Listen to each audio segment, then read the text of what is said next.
Have you ever been so tired of life that you thought about giving up on everything? This is one of those stories that we hear and get goosebumps. A real, raw story, without makeup. One of those where the pain hits so hard that it seems like not even God is listening. But it is precisely there, in this silence, in this void, that the sky moves. Today you will hear the testimony of a man who was determined to take his own life. He tried everything. He looked everywhere for answers, but he only found silence. Alone, broken, betrayed, in debt, abandoned. A man who felt the weight of defeat, the bitter taste of rejection and the darkness of loneliness. At rock bottom, he thought the only way out was the end. How many times do we feel this way too? Lost, without direction, without the strength to even pray, with my heart crushed by problems that seem to have no solution. It is in these moments that faith is tested. When it seems like God is silent, that's when He is preparing. Something that we can't imagine. What if I told you that the moment everything seemed over, God spoke?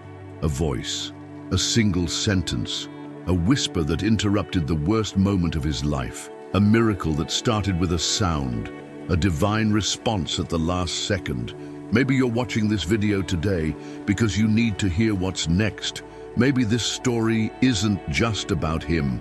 Maybe God is using this testimony to reach you, to say there is still hope, that His time has not failed, that there is still a purpose, even when all seems lost. Don't leave this video. Every second that follows carries something that can touch your heart in a supernatural way. If you've ever cried in silence, if you've ever thought that no one cared, this video is for you.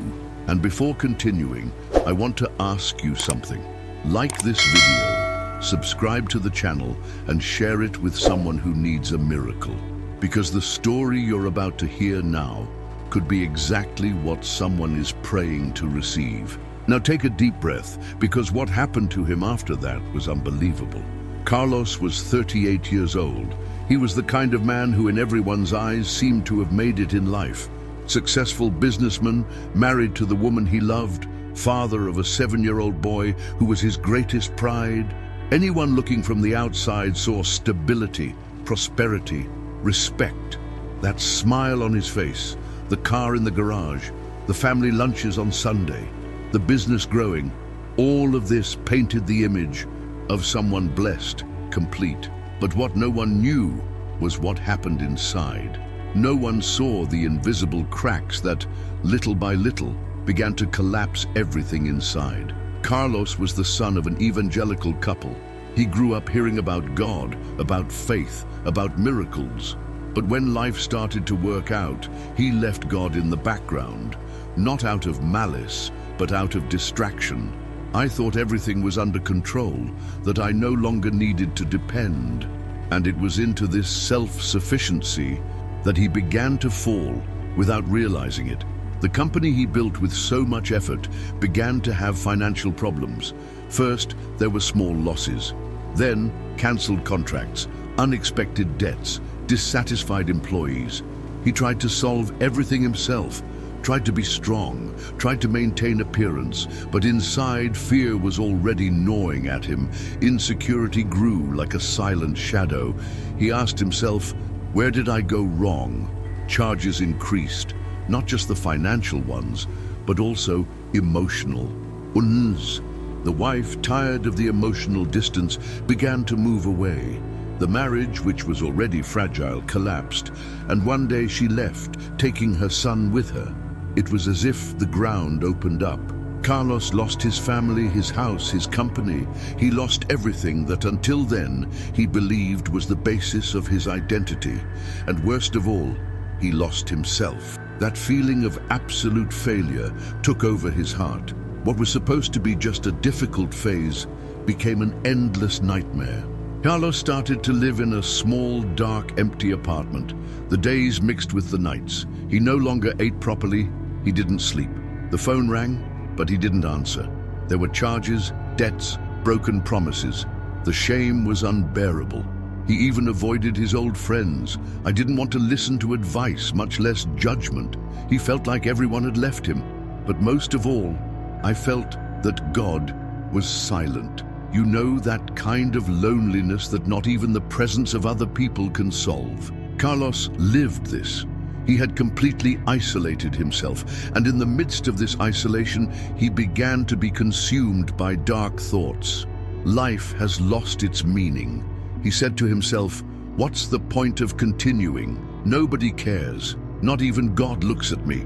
This pain in the chest, this feeling of abandonment, this darkness in the soul, all of this was intensifying day by day. He even tried to pray, but the words wouldn't come out. The heart was hardened, wounded, dry. It was as if there was a wall between him and the sky. He remembered when he attended church with his parents, when he heard preaching about hope, about the power of faith. But at that moment, all of that seemed far away, almost as if it were another life, a blurred memory from a time when he still believed that everything could change. It's amazing how pain can distort reality, how she whispers lies in our ear, making us believe that it's over, that there's no way out, that there's no way out. And it was in this spiral of destructive thoughts that Carlos began to plan the end, a cold, silent plan, without fanfare. He didn't want to attract attention. He didn't want anyone to try to stop him. In his mind, it would be better this way. A final point without goodbyes, no drama, just the end of a pain that seemed to have no cure. He wrote a letter, simple, direct. It said, "Forgive me, I tried, but I can't take it anymore." And he left it there, on the table, next to a photo of his son. The image of that boy smiling was the last thing he looked at before deciding. The eyes full of tears, the heart numb, the soul without color. Carlos wasn't just giving up on life. He was giving up believing that anything good could still happen. And at that moment, it's impossible not to think how many people around us are going through this right now. How many are smiling on the outside and screaming on the inside? How many are waiting for a sign, a word, a touch from God? Do you know someone who has ever been close to giving up? Or maybe you've already been there. Have you ever felt this weight on your soul, this silence from God that hurts more than any word? Right here in the comments, have you ever had a moment where only God could save you? Because what happened to Carlos in that final moment goes beyond logic. It goes beyond human explanation. It's the kind of thing that only those who have experienced a miracle can understand. An act of divine love that interrupted the end. A whisper that brought life in the midst of death. And that's what we're going to keep talking about now. He didn't imagine that everything he built with so much effort could fall apart so quickly. What started as small signs turned into a full-blown meltdown. Businesses, once stable, began to make losses. An important client broke the contract. A negotiation that seemed certain fell through. And suddenly, the bills started piling up. At first, Carlos thought it was just a bad phase. Every entrepreneur goes through ups and downs, right? But that low didn't seem to have a bottom. The bills arrived like waves. Electricity, water, rent, employee salaries. And along with them, suspicious looks arrived. The trust of business partners was eroding. Those who patted him on the back in times of plenty began to walk away with cold apologies, empty promises, unanswered messages. One by one, friends began to disappear. Carlos found himself alone in front of a company that was bleeding and a heart that was already beginning to discredit. He tried to maintain his pose. He tried to smile. He tried to pretend to his wife and son that everything was fine, but it wasn't. And she noticed. Carlos's wife, who once admired him as a warrior, began to see him as someone distant, closed off, increasingly absent. Conversations diminished, touching stopped, family meals became awkward silences. Home became just a roof, love, a distant memory. And then, one Saturday, she packed her bags. He took his son. He took what little was left of normality. He didn't scream. He didn't fight. He just walked away. And the sound of the door closing echoed like a gunshot to Carlos's chest. He stood there, standing, looking at that door, as if trying to understand what had just happened, and little by little reality set in. He no longer had a family. I no longer had a house full of life. There was no one else. The silence that took over the apartment was the same that began to invade his soul. And with that silence came despair. Carlos started to live in automatic mode. He woke up, dragged himself to the computer, answered emails with empty eyes, tried to renegotiate debts, tried to save contracts, but everything slipped through his fingers. It seemed like the harder he tried, the deeper he sank. He no longer recognized the man in the mirror.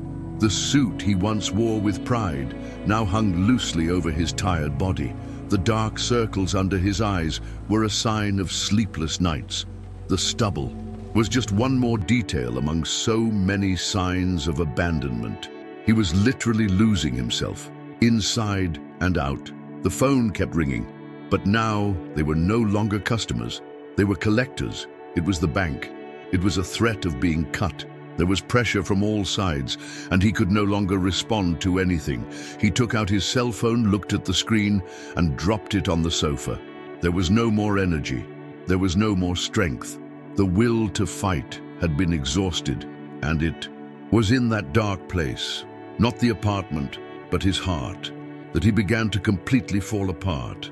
The faith that once sustained him seemed too far away.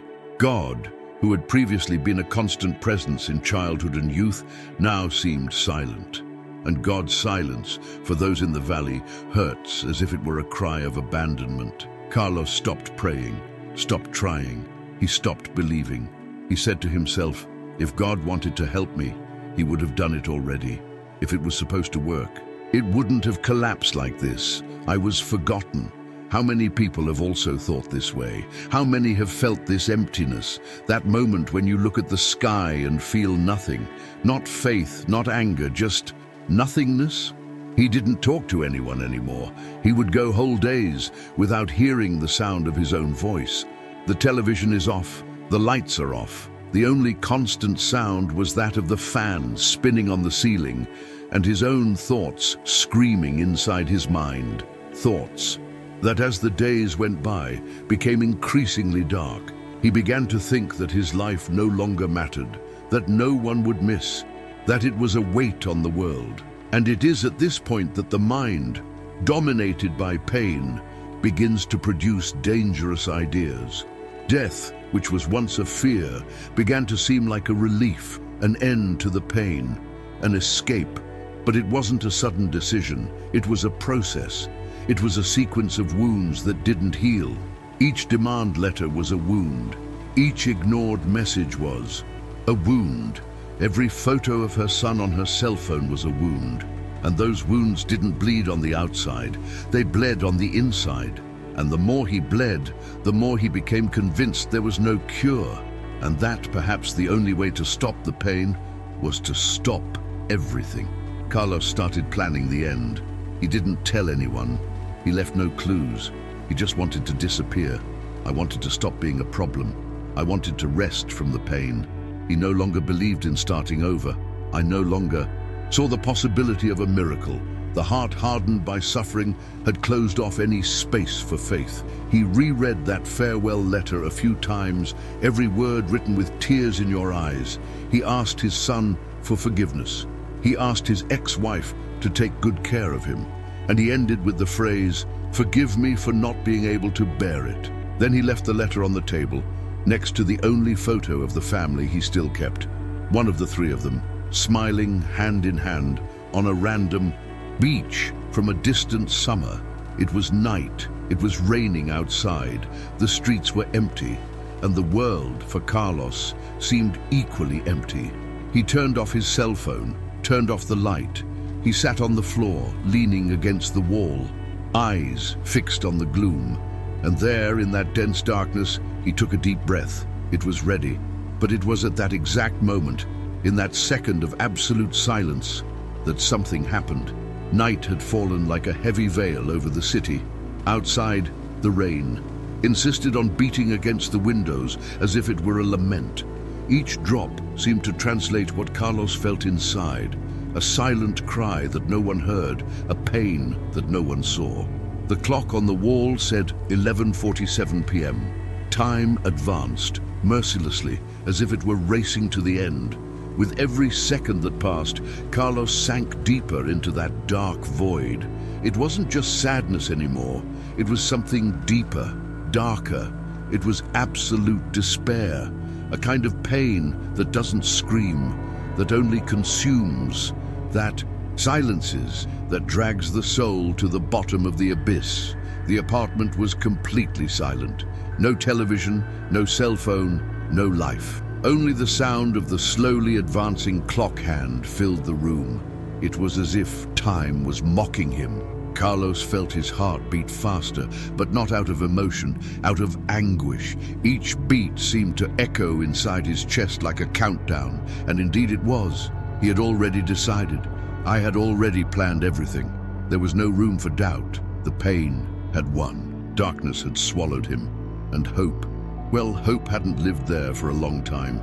He sat on the floor, leaning against the wall, with his eyes fixed on the letter he had written earlier. It was a simple sheet, folded in half, with handwritten words, shaky letters, dried tear stains. The content was short but heavy. He started by apologizing. He said it wasn't cowardice, but tiredness. That I didn't want to hurt anyone, but I couldn't go on any longer. He said he had tried, and that even in silence, he always loved his son deeply. It was a farewell to someone who no longer saw any other way out, a choked scream, a request for forgiveness from the world for not being strong enough. Next to the letter, the photo. That same photo he looked at so much when he still believed he could rebuild his family. There were 3 of them, him, his wife, and his son. Everyone smiling, holding hands on some beach. One of those moments that we don't realize is precious until we miss it. He ran his fingers over the image, carefully, as if he wanted to relive that day. But all he felt was pain, because now everything seemed so distant, so inaccessible, as if it were another life, another man. His hands started to shake, not because of fear of what was to come, but because of the weight of the decision, because of emotional fatigue, an exhausted body, a hurt soul. The eyes watered again, but they were not tears of regret. They were tears of mourning, for everything he lost, for everything he wasn't, for everything he stopped living. He took a deep breath, trying to calm himself. He closed his eyes for a few seconds. The sound of rain outside now seemed distant. The world seemed to have become even quieter. And in that silence, there was something strange. It wasn't just the absence of sound. It was as if time had stopped, as if the entire universe was holding its breath, a type of silence that screams, that tightens the chest, which almost speaks. Carlos stood up slowly. His steps were slow, drawn out. Every movement seemed to weigh a ton. He walked to the center of the room. The same room where one day his son played with cars on the carpet. The same room where some time ago he and his wife had coffee watching cartoons with the boy. Now that space was empty, cold, unknown, an exact reflection of how he felt inside. He stopped there for a moment. He looked around as if looking for something. Maybe a reason to give up on the idea. Maybe a sign, but nothing. No sound. No voice, no memory good enough to make him back away. What was left was pain. It was the weight of a soul that had already surrendered. The clock now read "2:02. A new day began. But for Carlos, it seemed like the end of everything. And it's curious how despair can make us believe that God's time is over, that the sky is closed, that prayer does not go beyond the ceiling, that his silence is abandonment. How many times, in the midst of pain, have you also felt that God has forgotten you? Have you ever wondered why he allows so much suffering? Have you ever screamed in silence, waiting for a response that never came? Right here in the comments, have you ever faced a moment where you thought it was the end? Because perhaps your pain, like Carlos's, is about to be interrupted by something that goes beyond logic, beyond science, beyond words, something that only faith can explain. Carlos closed his eyes. He took a deep breath once more, and then the unexpected happened. But at the exact moment when everything seemed sealed, at the moment when the silence became absolute, something happened, something he could never predict. A breath, almost imperceptible, invaded the room. It was no ordinary wind. It was different. It was as if the air had changed texture, as if the atmosphere had transformed into something lighter, denser at the same time. Carlos felt it. He couldn't explain what it was, but something had changed in the air around him. It was as if a presence had entered there, and then, in the middle of that darkness, that suffocating pain, he heard it, a voice. It wasn't a human voice. It didn't come from outside. It didn't come out of any mouth. It was a voice that spoke from within, that went through the heart, that cut the soul, but without hurting, gentle but powerful, sweet but firm. And he just said, "Carlos, I'm still here." He froze. He opened his eyes as if he were waking up from a nightmare. He looked around like someone looking for someone, like someone trying to understand what just happened. But there was no one there, no visible presence, no body, no shadows, just that voice echoing inside him, like a truth that the soul recognizes even before the mind understands. "Carlos, I'm still here." Those words went through everything the pain had built. They tore down the wall of despair. They broke the weight of silence, and for the first time in a long time, he felt it. He felt he was not alone. He felt that there was someone there, that God had not given up, that heaven was still open. Carlos fell to his knees, without strength, without control, as if his body had surrendered to the presence. It was not a planned move. It was a reflex, an instinct of someone who recognizes that something bigger is in front of them. And he cried, but it was a different cry. It was no longer a cry of pain, of despair, of loss. It was a cry of brokenness, meeting, of surrender. Tears flowed like rivers, washing the soul, wetting the ground. He didn't say anything, but inside, everything screamed. It was as if God had cut through all the chaos that surrounded him just to say, "I'm still here." And that simple sentence, so short, so direct, carried an eternity of love, of hope, of presence. It was the kind of voice you don't forget. What a brand! What a change! What transforms! Heavenly music seemed to have begun to play within Carlos's own heart. A soft sound which could not be heard with the ears, but with the spirit. As if the heavens were vibrating around him. As if the angels, in silence, observed that moment of meeting between creator and creature. A reunion, because deep down, Carlos never stopped being a son. He had just been lost for a while, but now he was being called back. Can you imagine what this is? In the final moment, when everyone would have given up, when the story seemed to have come to an end, God enters the scene. God speaks. God acts. Not with a show, not with lights or thunder, but with a soft voice that whispers through the pain. "I'm still here." This is the supernatural. That's the miracle. This is the action of a God who does not abandon us. It arrives at the last second, but it arrives. And when he arrives, everything changes. And maybe, as you watch this video, that same voice is trying to reach your heart. Maybe you are experiencing something similar. Maybe you spent nights in silence, feeling like God was no longer listening. Maybe you're wondering right now if there's still hope for you, if there still exists a miracle, if there is still purpose. And the answer is this: He's still there.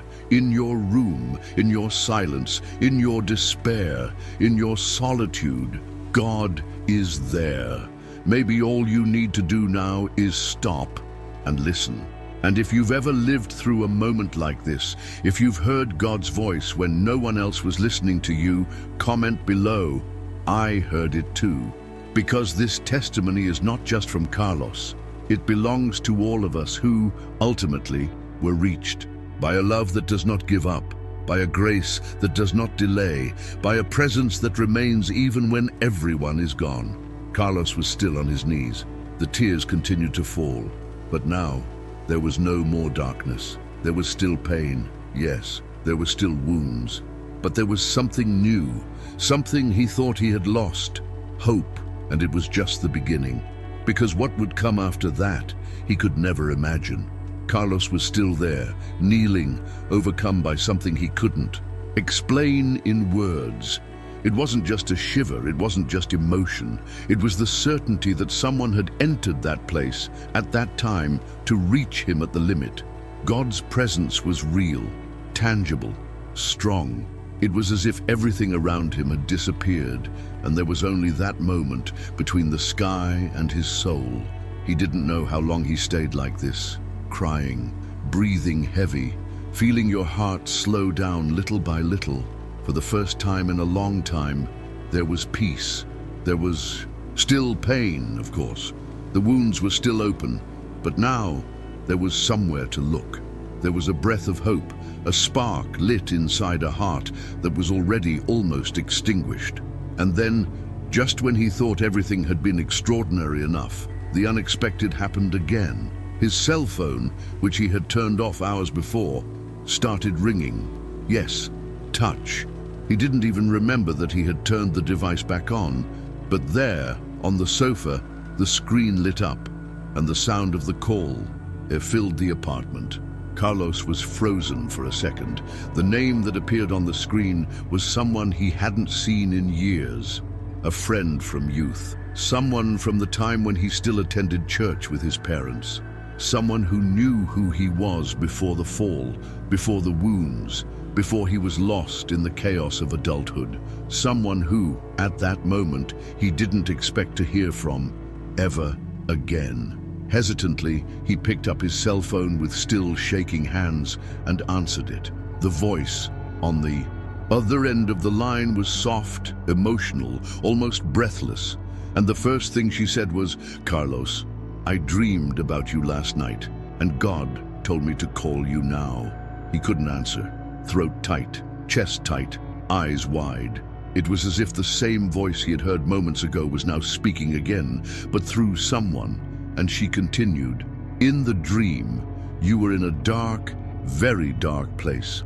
But a light reached you right at the moment when everything seemed lost. When I woke up, I felt something very strong telling me, call him now." At that moment, Carlos started crying again. But this time, it wasn't crying out of pain. It was amazement. It was gratitude. It was confirmation that it hadn't all been imagination. That what he experienced there alone on his floor of despair was real. God didn't just speak to him. God confirmed it, in detail, with precision, with a synchrony that only heaven is capable of orchestrating. The friend had no idea what he was about to do that night. She didn't know about the plan. I didn't know about the letter. I didn't know about the ending he had decided to put in his own story. But God knew, and God didn't let it happen. How many times do we pray for a sign?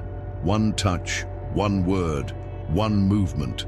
And sometimes heaven responds in ways so simple and yet so extraordinary. A phone call, a message, a dream, a memory, a person who appears exactly when we think about giving up. God speaks in detail, and when he wants to save, he moves. Heaven and earth, if necessary, to reach the heart of a child. Carlos listened to every word of that call as if it were food. Each sentence was like water on dry land. The friend spoke, crying too, saying that she had felt such a heavy weight in her heart, as if something was about to happen, and she only calmed down when she answered the call to make that call. She obeyed the voice of the Holy Spirit and saved a life, a soul, a future. What seemed like an end became a new beginning. You know, that kind of thing that you can't explain, that seems too coincidental to be chance. So it is. But for those who know the voice of God, for those who have already been reached by him in a moment of agony, no, it's not a coincidence. It's careful. It's love. It's a miracle. It's heaven saying, I still care. You're still mine. I never left you. And here's a question that might be for you. How many times has someone sent you an unexpected message right when you needed it most? Have you been Through this, have you ever experienced one of those moments when it seemed like God was using someone just to remind you that you weren't alone? Comment below, God used someone to reach me, because these stories need to be told. They are not common. They are supernatural. They are living testimonies of the actions of a God who knows the details, who reads our tears, who answers prayers that we cannot even pray anymore. And while that conversation continued, Carlos felt a heat in his chest, a presence that never left. He knew this wasn't just a momentary relief. It was the beginning of something new, a real fresh start. There was still a lot to be healed, lots of things to resolve, but now there was direction, there was promise, and God was ahead. After that call, something changed within Carlos definitively. It wasn't just a momentary relief or a passing emotion. What happened to him that morning was a direct intervention from God, a spiritual experience so real, so profound that he could never forget. It was as if heaven itself had invaded his story and said, "You still have value, there is still a plan." And this truth began to grow in his heart with strength. The pain was still there, but now she was no longer in control of her destiny. God had taken the reins. God had interrupted the end to write a new beginning. In the days that followed, Carlos still had to face the consequences of everything he had experienced. The debt did not disappear overnight. Reconciliation with the family did not happen immediately, but something essential had been restored: his identity. He was no longer a broken, worthless man, discarded by life. He was a son, beloved son reached by grace.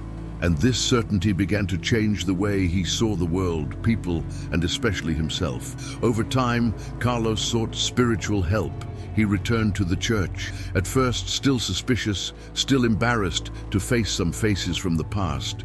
But he was welcomed with open arms. Nobody judged him. On the contrary, many cried when they heard his testimony. And there, in that environment of faith and acceptance, he began to be treated from within. The word of God, which he could barely hear months before, now spoke directly to his heart. Every verse seemed to have been written for him. Each praise touched exactly where it hurt. It was God doing rebuilding work, and not just in his outer life, but in the depths of his spirit. Carlos began participating in small prayer groups. At first, I just listened, but over time, something inside him compelled him to speak, and when he opened his mouth to tell his story, people fell silent. They cried. They identified themselves. Many there had already thought about giving up. Others were facing similar crises, and to hear someone say, "I was there at rock bottom and God pulled me out," that had weight. This had authority. This generated healing. And it was then that Carlos understood.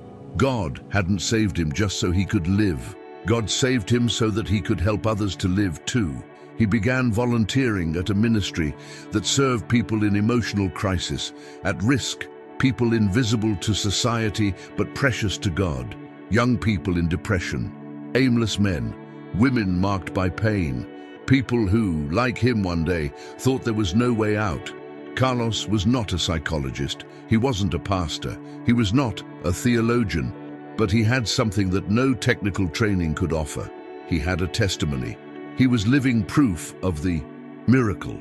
He was someone who could look another human being in the eye and truthfully say, "I know what you're feeling, and I know who can get you out of it." Because he himself had been pulled out of the abyss by an invisible hand, by a sweet voice, by a presence that arrives when everything seems lost. Today, he smiles sincerely.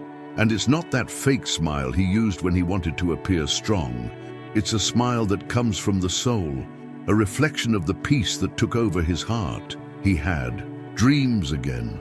Every now and then, he visits places that marked his history, no longer as wounds, but as testimonies. He passes in front of the building where he almost ended his life and prays.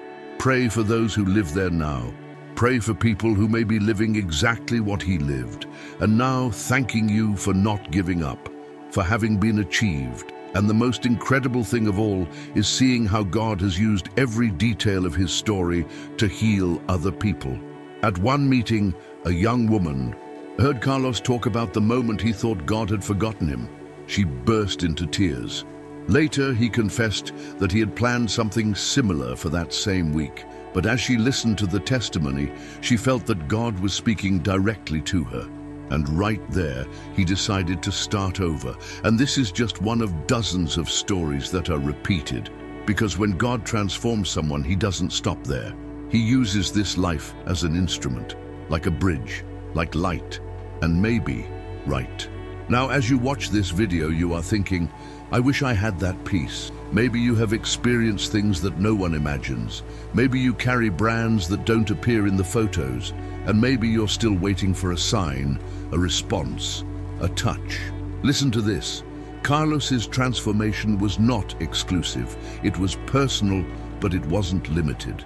God continues to do this every day. And if he did it for him, he can do it for you too.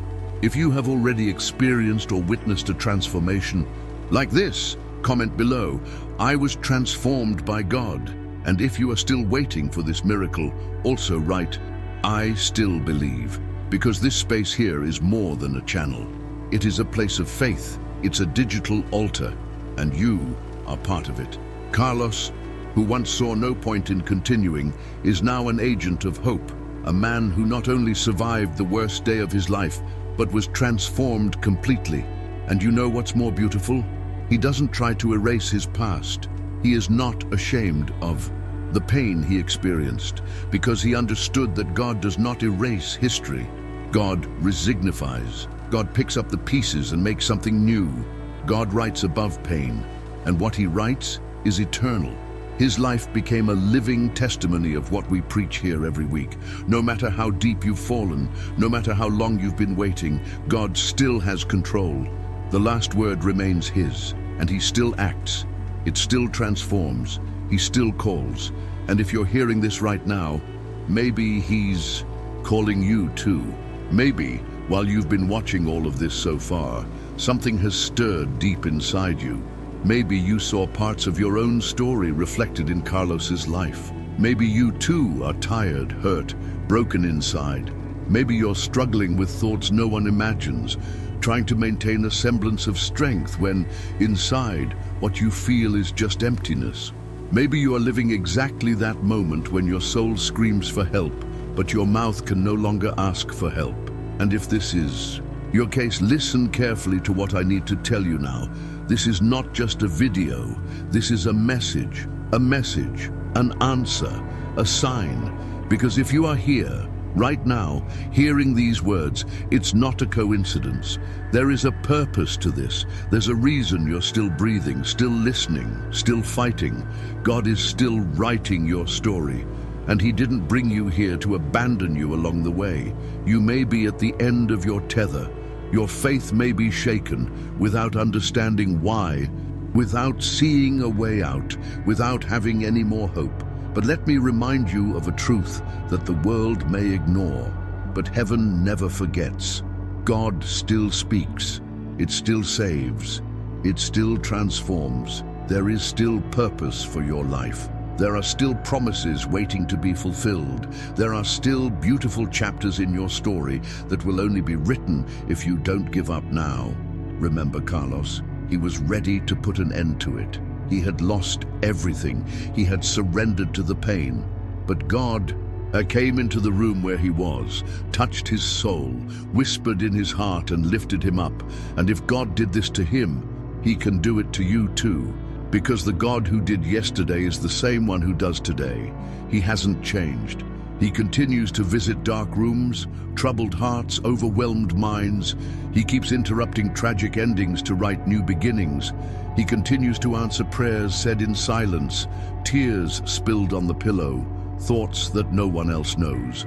Maybe all you need now is to stop for a moment, take a deep breath, close your eyes and say, God, if there is still a purpose for me, talk to me. You may not hear an audible voice like Carlos did. It may be that nothing extraordinary happens on the surface. But believe me, God listens, God responds, God acts, and He can start something right now, right where you are, in your room, at your work, on the bus, in the street, in the hospital. It doesn't matter where. What matters is that He is present. He's seeing you. He is listening to you, and He is waiting for your yes. Because everything changes when we decide to truly hand over our pain into His hands. Everything changes when we recognize that we can't do it alone, that the time has come to stop fighting with our own strength and let God take control.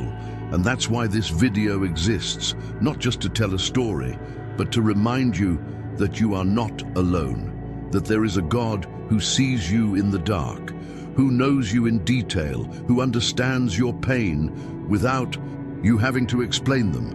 A God who still lifts people up today, heals hearts, restores families, opens doors, calms storms. A God who, even when we don't feel it, is acting. And if you've made it this far, if these words are touching your heart, don't keep it to yourself. There is someone out there who needs to hear exactly this, someone who is on the edge, someone you may not even know, but who is one step away from despair. Someone who needs to hear this testimony to understand that there is still hope. So do this now.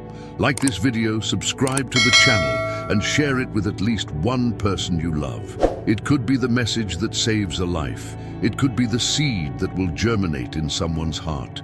It can be the bridge between the end and the beginning in someone else's life. And if you want, comment below, "I still believe." He writes this as an act of faith, as a declaration before heaven and pain.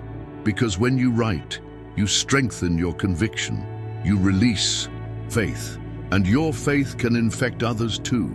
Sometimes a comment you leave here is exactly what someone else needed to read to continue. You have no idea how much God can use something simple to accomplish the impossible.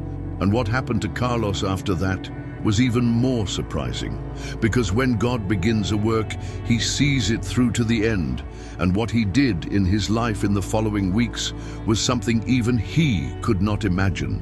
In the next video, you will understand how doors opened in completely unexpected ways, and how a simple act of faith was the trigger for an even greater miracle. Get ready to see what happens when someone decides to walk with God, even without understanding everything.